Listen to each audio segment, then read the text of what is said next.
சதாசிவன் மலை அடிவாரத்தில் உள்ள சிவன் கோவில் நடைபெற்று வரும் பேயோட்டும் நிகழ்வுகளையும் அதனைத் தொடர்ந்து அங்கு நடைபெற்று வரும் பல்வேறு அமானுஷ்ய சம்பவங்களையும் தற்போது பார்த்து வருகிறோம். தன்னை தேடி வரும் பக்தர்களுக்கு மாந்திரீகம் சார்ந்த பிரச்சனைகளும் எதுவாக இருந்தாலும் அதை உடனடியாக சரி செய்து விடுவதாக சொல்கிறார் சுவாமியார். யார் யாருக்கு என்னென்ன பிடித்திருக்கிறது என்பதை தெரிந்து கொண்ட பிறகு பேய் பிடித்துள்ளவர்களை பேய் ஓட்டுவதற்காக ஒரு அறையில் ஒவ்வொருவராக அமர வைக்கப்படுகிறார்கள்.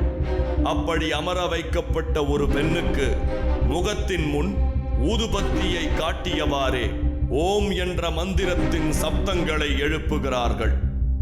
அதன் பிறகு எதிரில் அமர்ந்திருந்த பெண்ணின் அடிவயிற்றில் ஒரு பிரம்பை வைத்து தனது கையால் அழுத்தி பிடித்தபடி பேயை வெளியில் வரும்படி அழைக்கிறார் சாமியார்.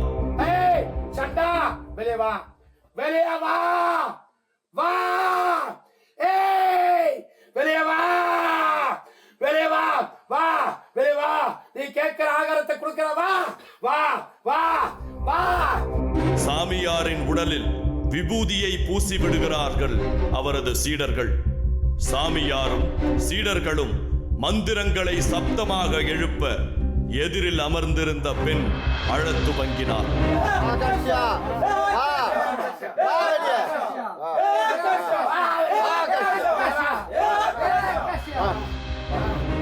அந்த பெண்ணிடம் யார் நீ என்று சாமியார் கேட்க அந்த பெண் கையை அகலமாக விரித்து அழத் துவங்கினார்.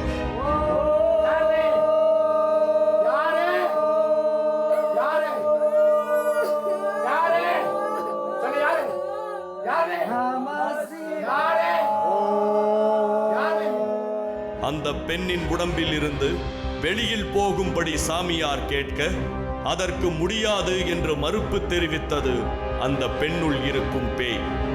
மறுப்பு தெரிவித்த அந்த பேயிடம் யார் என்று சொல்லிவிட்டால் உன்னை சித்திரவதை செய்யாமல் விட்டு விடுவதாகவும், இல்லை என்றால் மந்திரங்களை சொல்லி குடுவையில் அடைத்து விடுவதாகவும் மிரட்டினார் சாமியார்.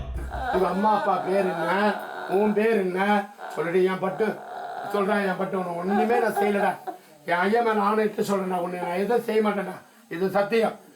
ஒரு கட்டத்தில் யார் உன்னை இங்கு அனுப்பியது என்று கேட்க கிணற்றில் விழுந்து இறந்து போனதாக சொன்னது அந்த பேய்.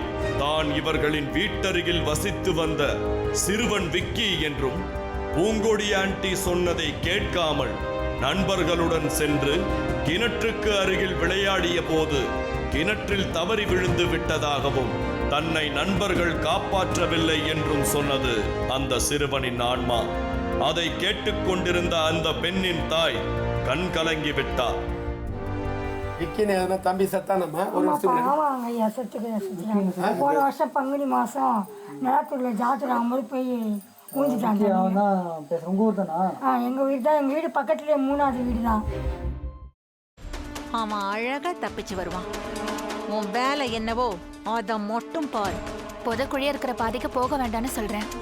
நீங்க கேட்க மாட்டேங்கிறீங்களே. எல்லாத்துக்கும் கடைசியா ஒரே ஒரு வார்த்தை சொல்றேன் அத்தை. தெய்வம் கொடுக்கறத யாராலையும் தடுக்க முடியாது. தெய்வம் கொடுக்க மறுக்கிறத யாராலையும் கொடுக்கவும் முடியாது. தங்கதுரைக்கான தண்டனை ஆண்டவனோட கைவசம் தயாரா இருக்கு. முடிஞ்சா நீங்க காப்பாத்திக்கோங்க. பிரியாணி பாத்திரத்தில் நெய், கடலை எண்ணெய், பட்டை, மராட்டி மொட்டு, கல்பாசி, ஏலக்காய், பிரியாணி இலை, வெங்காயம், பூண்டு, முந்திரி, பிரியாணி மசாலா, தக்காளி, கல் உப்பு, மஞ்சள் தூள், கொத்தமல்லி, புதினா சேர்த்து நன்கு வதக்கவும்.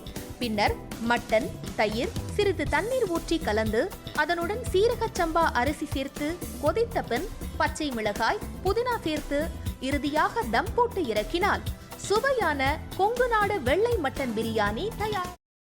இப்போ உனக்கு கால் உடைஞ்சிருக்கும்.